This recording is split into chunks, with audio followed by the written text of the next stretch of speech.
Canto 7, Chapter 10, Text number 2. Shri Pralada Uvacha Mamam Pralobhya Yotpatya Saktam Kameshu Tair Varai Sangapito Nirvino Mumukshustvam Ashtaha Mama Pralobhya Try it again. Mamam Pralobhya Pralobhya Patya Pralobha Yotpatya Mamam Pralobha Yotpatya Saktam Kameshu Tair Varai Tatsanga Bito Nirvino Mukshu Sampashitaha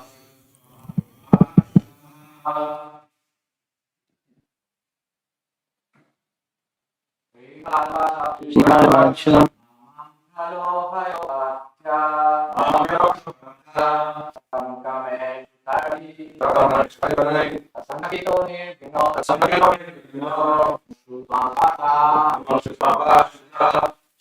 Srivadavancha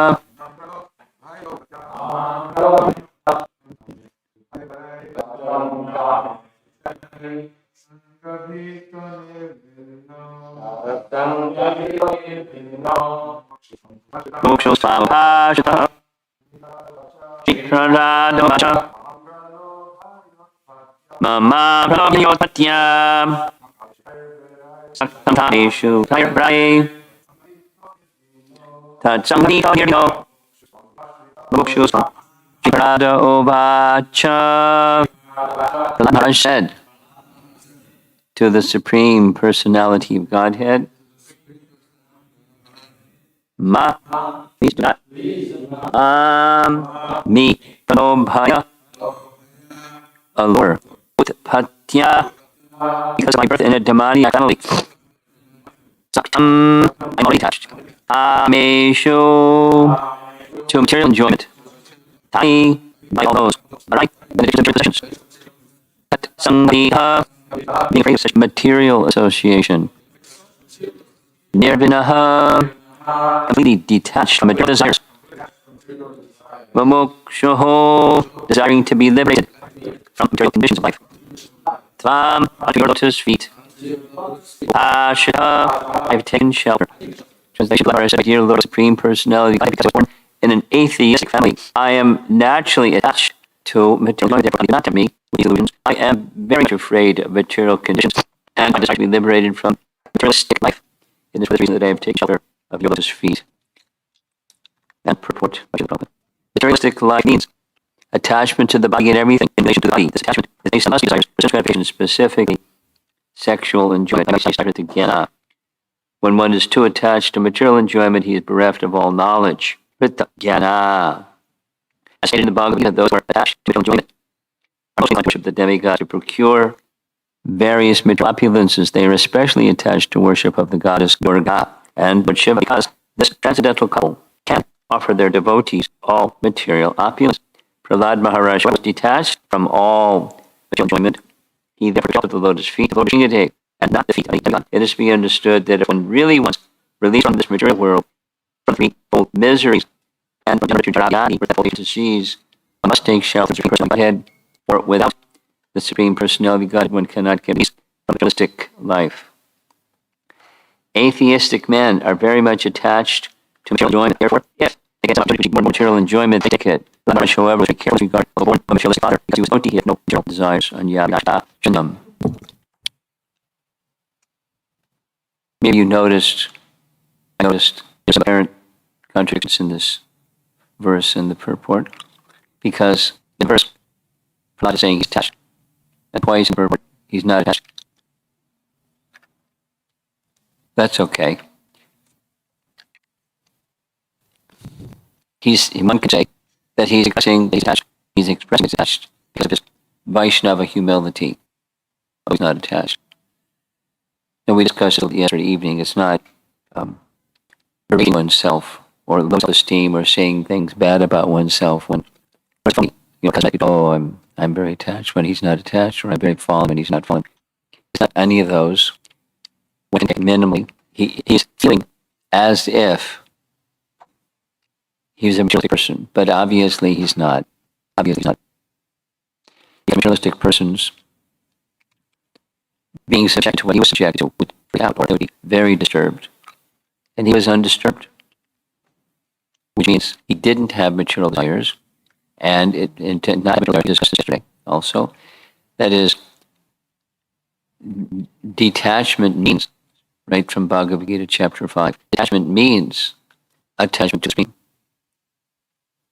Say it the reverse. Without attachment to the Supreme, there isn't detachment.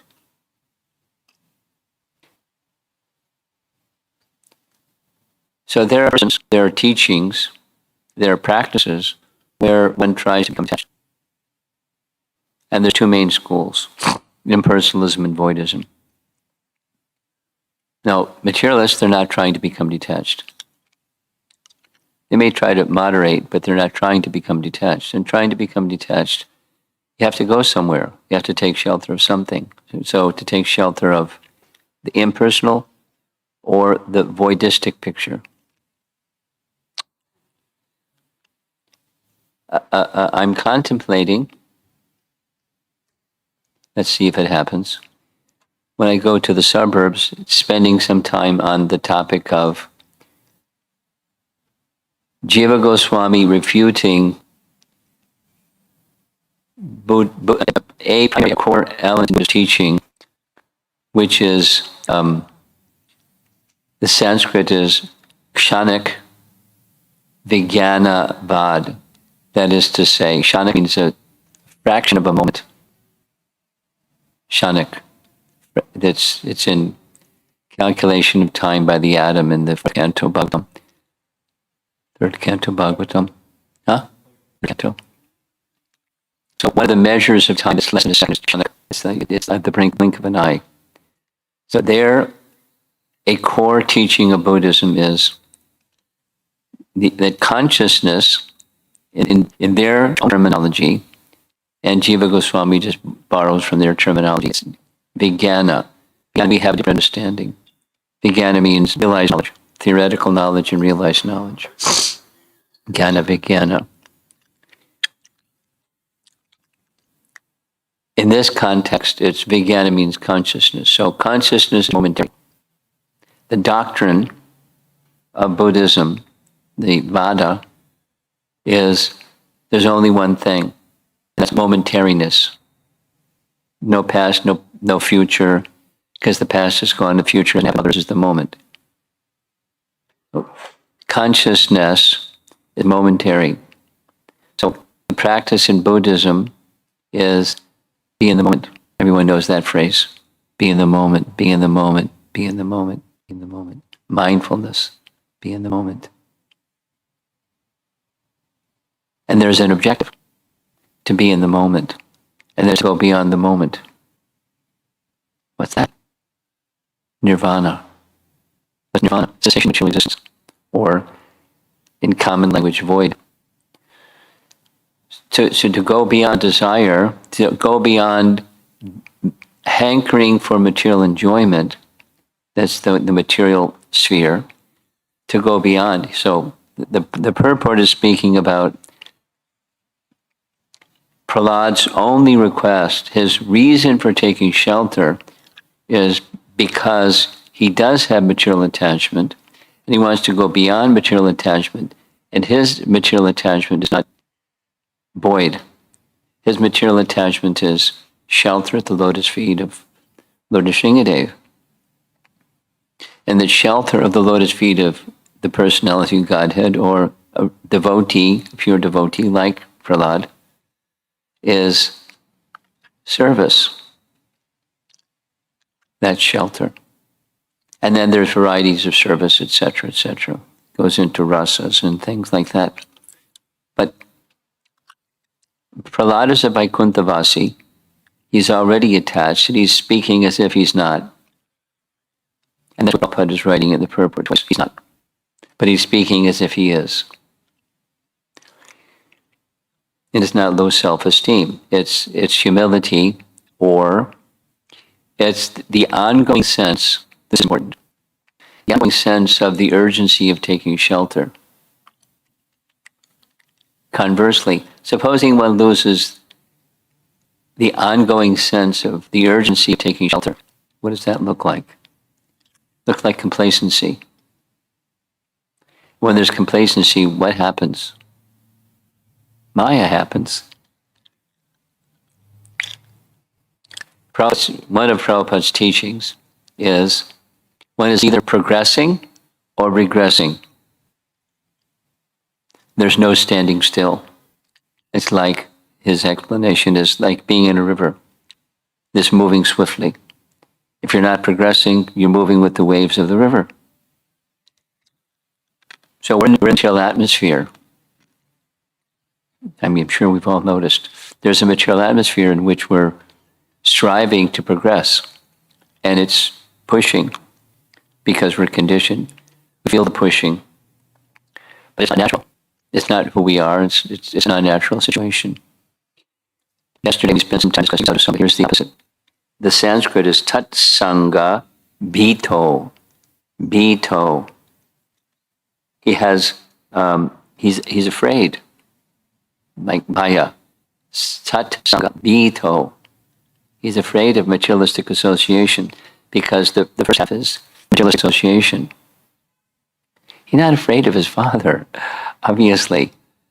He talks to his father like he's not afraid of his father. Because he's attached to transcendence. That's how you can become unafraid. But he's speaking as if he's afraid. So that it's the sangha, is the association with materialistic people that erodes good character, or avoiding materialistic association and taking association of sadhus, because that's how Prahlad got to become Prahlad, is Narada. And it stayed with him, even in the womb of his mother and after he took his birth, and even with materialistic association, because he was fixed in the messages he had heard from Narada, which means he was attached to Narada, and he was protected from materialistic association.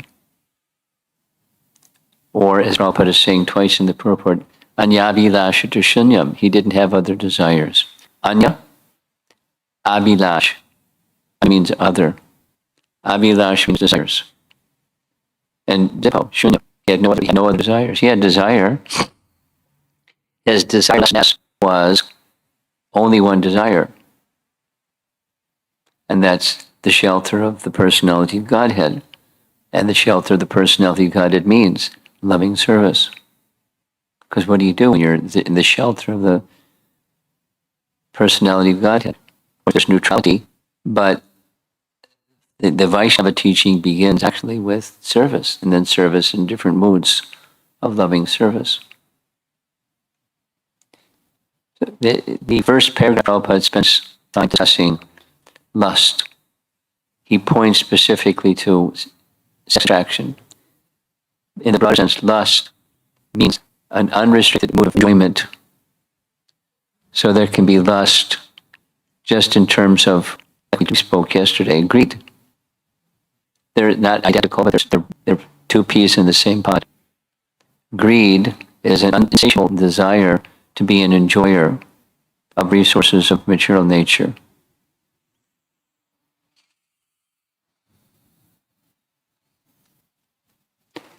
At the top of the material nature enjoyment, for many or for most, for embodied living beings, is sex desire.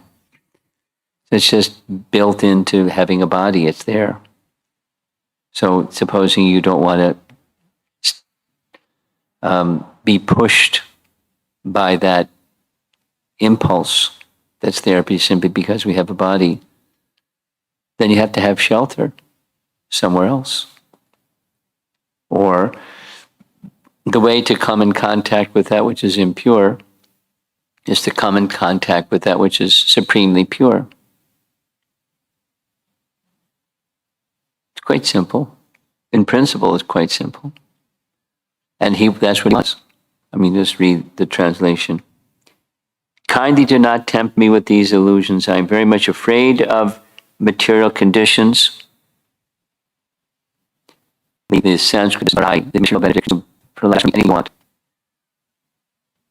Well, he doesn't want. He doesn't want anything material. But he's speaking as if he has that inclination of desiring something material, varai. So please don't tempt me. Please don't tempt me. I'm very much afraid of material conditions, and I desire to be liberated from material life. It is for this reason that I've taken shelter of your lotus feet. We hear that it's not the standard of pure devotion. The person's desiring liberation, okay, it's certainly better and different than desiring material enjoyment. But the desire for liberation is just a negation of material enjoyment. It's for this reason that I have taken shelter of your lotus feet. He's not a liberationist. He's speaking that way because it's edifying for us. But he wants to be in the service of Lord Nrsimhadev. He wants to pray prayers and sing praise and storm, and he wants to be engaged in service. So there's lessons. What's important for us is not what those lessons are. So let's just say again, same thing. He's been in the association of Hiranyakashipu. He's been in the association of Sunda and Amarka. He's been in the association of the other young boys who were trained up in materialistic way of life. And he was totally aloof. He wasn't attracted. He was totally aloof. Now he's not totally aloof. So we can take it. It's humility. But it's also, even those who are totally aloof, there should be a significant caution about unwholesome association. A lot of it, of different varieties, and so forth.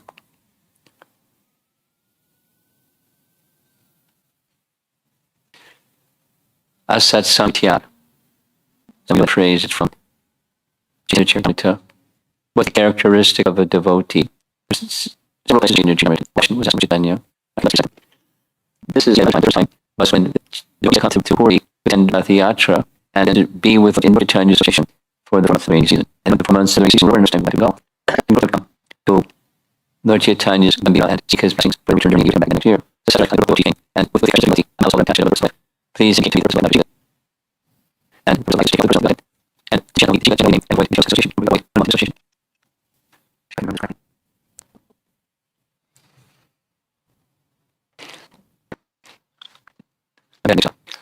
In 6 years, that same question. In successive years of the beginning, specific terms of their attraction for the personality plan. But the association is central. Another time was the characteristic of the devotee. Who is the devotee? That's it. When who is the devotee, then Chaitanya described the stages of devotion. The beginning, intermediate, and advanced in successive years. But in all cases, a devotee is when we get the association of unwholesome people. Asat Samtyag. Asat Sangha. We just read the Sanskrit here. Sangha Bhito. That's referring to the materialistic. Materialistic association, I should not have that association. Or the impact of that association, yes, we are. That's this world. But you can keep association because if we can have it, have it. So Sangha. In the end, association. There's always a question about how do I navigate my way through life. Working people, etc., etc., etc. It's all association. Or we go on to the very non-distribution, giving, not taking association, giving, that's Krishna, giving Krishna, giving that's protection from Sangha. And another point is, Prabhupada is making a message here. Advice are not like those who are materialistic and want to worship, want to something. No, it's not wrong. If one Krishna people, ministers to Krishna, and some people want money from distress life, and etc. So approaching the personality of God once is not wrong. It's not how much devotion, because how much devotion is one understands Krishna care, please need engaging service. When I engage in service, needs one take care, that's the difference. I'm just always on the shelter.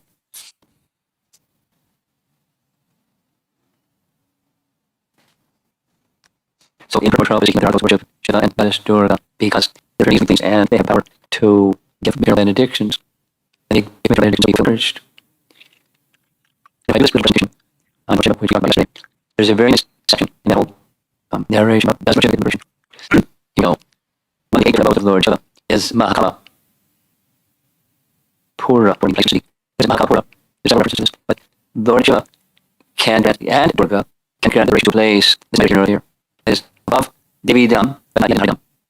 There's a place where Lord Shiva resides, Mahakapur, where he and Durga can get people shelter there, but it's not the Brahma Jyoti. It's not the material world. They have the liberation. The commentators explain also discusses there's some impersonalists, sannyasis. They're not exactly worshipping Brahman, rather they simply want liberation. And so worship Shiva for liberation, and he and Durga can grant liberation. It's not really liberation. It's new, but it's described in the scriptures. That's something here regularly. So regularly here what Prabhupada is presenting. That is, they grant desires, new happens, event. Nothing they grant. Now, the highest, of course, is Lord Shiva likes to get your bhakti. Lord Shiva likes to get your bhakti. He's got the amazing things that he can do. He likes to get your bhakti. And there's an amazing example of that in the Kingdom. Rudra Gita sometimes called a song sung by Lord Shiva. He's going to protect us. Pure ocean, they achieve pure ocean. So it's why things largely here about most people have the interest in Lord Shiva because he gives material benefits very freely. So the devotees are those who are very reluctant. That's how they're very reluctant to have that kind of association with that kind of desire in the heart. So you get such desire in the heart when you contact the Supreme Pure, contact with Supreme Pure means necessarily. So there's some next question. Any comments? Yes, no? Question?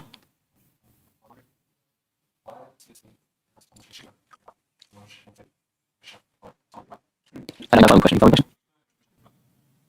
What's the difference between worshiping Shiva and worshiping Krishna? That's the question. There's generally, and there's the exception to generally. Generally, persons worship Shiva not for getting bhakti. Generally, people worship Lord Shiva to get something that's not pure bhakti. Supposing that person worship Shiva to get pure bhakti, because he has also Daya, and they worship Lord Shiva to get pure bhakti, in that case, they're seeing that as a representative of, they're seeing as a Vaishnava, getting pure bhakti. And worshiping Krishna is not coming. We worship Krishna to get pure bhakti, because we get pure bhakti, we worship Krishna. We worship the medium of the representative of Krishna, we can get pure bhakti. So here's the deities, Krishna deities, Lord deities, all these other deities. So we worship Krishna. But we worship Krishna through the medium of the instructions of our acharyas and our spiritual masters. And that's how we engage ourselves in worship of Krishna, to achieve Krishna Prema, Krishna Bhakti. The source of Krishna Bhakti are worshiping representatives. So then, go back to your question. Like, that's what I was saying. I'll say it again. Your question was, what's the difference between worshiping Krishna or worshiping Lord Shiva to get bhakti? The object is Krishna. We're the subject of the devotee. And the medium is service. So Krishna sends representatives, one would be Lord Shiva. If one wants no full service, he may send Lord Shiva or representative Lord Shiva in his Sampradaya or in Bhagavatam. That Sampradaya specific is teaching Lord Shiva, encouraging the reader to come to bhakti. That's usually the case. So my point saying is, not exactly all the same, but it's the process. It's not just worship Krishna to get devotional service. We worship Krishna, the medium of representatives of Krishna, and bestow devotional service. So Shiva and others are indicating devotional service, and Krishna is the object of that service. Yeah?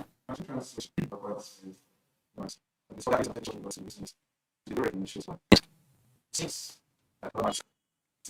He's speaking of himself in a way. Yeah, that's how I take it. Between how we see him and how we see ourselves. Well, my response to that question would be multiple responses. My response to that question is we look at the picture. And from the get-go is, from the early stage of childhood, he's a devotee. So that's how I take it. And how did he achieve that? He achieved that through association. He had assimilated in full, and he was already there. He was becoming, he was already there. He wasn't a sidecon. He was a that's my understanding. So when he's speaking like this, it's just humility, and through humility, eager to receive, eager to receive, eager to receive mercy from personality of Godhead. By thinking of himself and speaking of himself as he's not there yet, but he is. So that's why I was speaking, but as soon as complacency sets in, we're not complacent. So that the non-complacency is humility. I need mercy. That's how I take it anyways. Could be different. That's how I take it. The line, your question was first line, he is expressing his position of eagerness for mercy and the inspiration to take shelter or inspiration to be engaged in service. Then he doesn't have other desires. I'm not being but he's speaking if he does. And he's afraid of the desires and the association that incites, returns, stirs those desires. He's fearful. He's fearless. That's what we call the line. He's speaking as if he's a conditioned soul, as if he's a sadhuk at least. That by misfortune he was born in a family of materialistic father and everybody else, and he didn't like it. He wanted association. He wants only one thing.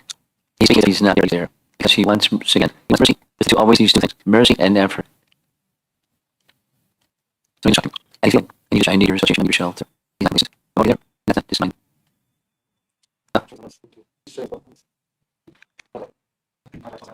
His question. Cut it now.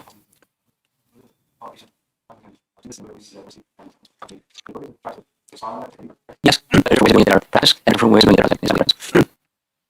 The practice is putting somebody else in the center of yourself. And because that one is, you're not really thinking to put somebody else in the center of me. For example, If you see anyone you need who is with there, my spiritual master and the merciful person who have given kindness to me, you to them. I want to say something like that also work technically or potentially. One is simply thinking that this is just about your space, which is I think what your question is. Recognize it's not about me, it's about some kind of kindness that given to me. Now I'm kind of sick. My response to your question is it comes down to sincerity of your effort. And then even you're not there yet, you take a position of those who are there. And even as I'm not there yet, I want to cultivate the position being this. It's the Bhakti that's the operative factor. And when Bhakti's not mature yet, it's going to be a little artificial. But if it's coming from a place of, it's not really, I'm not the center. The zero means I'm the center. And spiritual means Krishna is the center. Or the representatives of Krishna is the center. Let's take the reality is, any one of us, not just this one, but any other, where would be, if we're the mercy of our under Acharya, great soul proceeding from Acharya. Don't think about it too much. That's not on me. So if there's something that's worthy of appreciation and praise, it's because of them. It's just their kindness. So, in honesty, praise goes to those who are worthy of praise because of their kindness. So, as much as you can realize that and speak that, it's opposing like you're in the they don't have realization of emotionally I understand, emotionally I still understand consciousness. So you can do everything you can do. You can say, please, I'm a very conditioned person, and I know it's not me. My tendency is to say, no, definitely, I'm going to say something else. I'm going to say, those merciful personalities, that's something that's worthy of your converts. And I'm not there to recognize them. So, please honor them, because they're the ones that deserve to be honored. I mean, just, that's in a certain sense. Many things are pretty center, don't let it break sick. It belongs to someone else. Maybe it's not me. But, yes. Yeah. Well, pure. And therefore, here again, because purity is delightful for someone who's on the spiritual platform has eagerness to hear trans topics. His interest in platform gopis, his discussions with around like were general, they were their content, etc. Yeah, the same kind of buddy, no.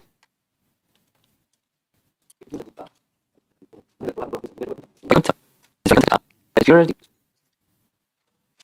ahead.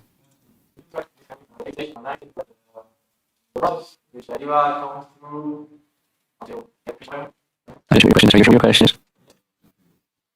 Yeah, that's what's his question. What's the question? What's number 8 before number 9 dash question? Oh, that's another class. Narrative Trinity, that's a different question. I've got a lot of service to do. I can't have two classes. It's just, you might get more about it. It's, in principle, not really is not being the cart before the horse, or the horse before the cart. Before the horse before the cart means, but you create that nicely. That's the horse. And that holds the cart. It's an art. It flies with the cart follows the horse. It follows. There's details where an art is moving. But the horse is Bhajan Kriya. Bhajan Kriya is powered by Sadhu Sangha. So it's a nice Sadhu Sangha. And in Sadhu Sangha, you try to do nice bhajana, creating activity, devotional practices. And the art to keep cart on the horse. That's the most important thing in the art stage. It takes a while. Because we've involved ourselves in material existence for a long time. Too long. It doesn't happen quickly. Of course. That's Bhajan Kriya. That's Bhajan Kriya. And discussing those things in association with Sadhu Sangha and Bhajan Kriya together. So do that nicely. And you'll start to discover things. Think this. Oh, but it's an art. Look at that in an art. Look at all these artists. Yikes. Then it goes to yesterday. It's not easy. It's the left. But, so, same with it because I'm not going to follow the car, of course. You must like this, you know,